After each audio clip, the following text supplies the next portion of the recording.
নমস্কার বন্ধুরা, home of test চ্যানেলে আপনাদের সবাইকে স্বাগত। এই গরমে একেবারে তেল মশলা খেতে ইচ্ছা করছে না, তাই পুঁই শাকের পাতা দিয়ে চিংড়ি মাছের টকের রেসিপিটা একবার করে দেখবেন। এক বাটি নিয়েছি পুঁই শাকের পাতা মিহি করে কুচিয়ে। 100 গ্রাম মতো মাঝারি সাইজের চিংড়ি মাছ ভালোভাবে ধুয়ে পরিষ্কার করে নিয়েছি। 4 টেবিল স্পুন নিয়েছি তেঁতুলের পাল্প, 1 টেবিল স্পুন পাঁচফোড়ন, অল্প একটু গুড়, সামান্য হলুদ, 1 টিস্পুন নিয়েছি জিরে গুঁড়ো আর স্বাদ মতো নুন। এই রান্নাটা অবশ্যই সর্ষের তেলে করতে হবে, তাই কড়াইয়ের মধ্যে দিয়ে দিয়েছি 2 টেবিল স্পুন সর্ষের তেল।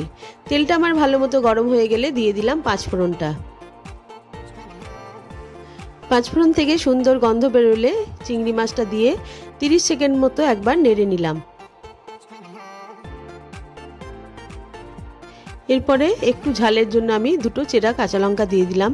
তারপরে একে একে দিয়ে দিলাম স্বাদ মতো নুন, অল্প একটু হলুদ গুঁড়ো আর জিরে গুঁড়োটা। এগুলো দিয়েও আমি 30 সেকেন্ড মতো একবার মিশিয়ে নেব।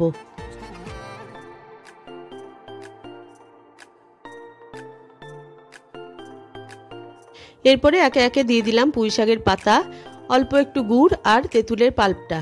এগুলো দিয়ে একবার নেড়ে চেড়ে ঢাকা দিয়ে দিলাম। পুঁই শাকের পাতা ভাজার কোনো দরকার হয় না, সেই জন্য এই রান্নাটা খুব চট করে হয়ে যায়।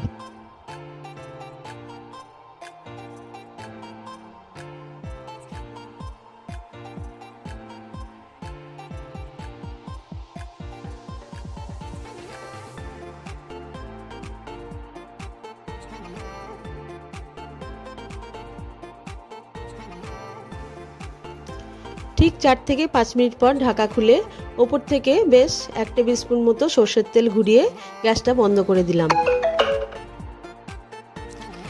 ভিডিওটা দেখার জন্য সকলকে ধন্যবাদ। বীরভূম ডিস্ট্রিক্টের একটা গ্রামে এরকম পুঁই শাকের পাতা দিয়ে তেঁতুলের টক আমি খেয়েছিলাম এবং খুব ভালো লেগেছিল, তাই এই রেসিপিটা আপনাদের সাথে শেয়ার করলাম।